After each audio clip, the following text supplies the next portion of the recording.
May segunda yan, Ma'am Jub. Click mo yung mode. Ayan, tsaka Tresera. Pero okay na yan. Try mo lang muna kung gaano kalakas ang pinagbago. Okay, go. Ayan. Ang lakas daw mga pare ko. Gusto kay Ma'am Jub na.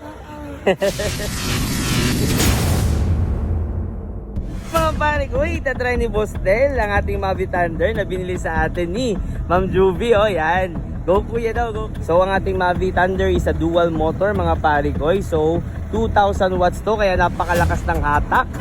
At saka napakaganda ng lights ito pag gabi. So, meron itong signal light, headlight, brake light, at saka tail light. Ayos ba? Ayos na. Nalingaw na si Boss Del, oh. Si Ma'am Juvie naman. Yan, dandan na Ma'am Jub.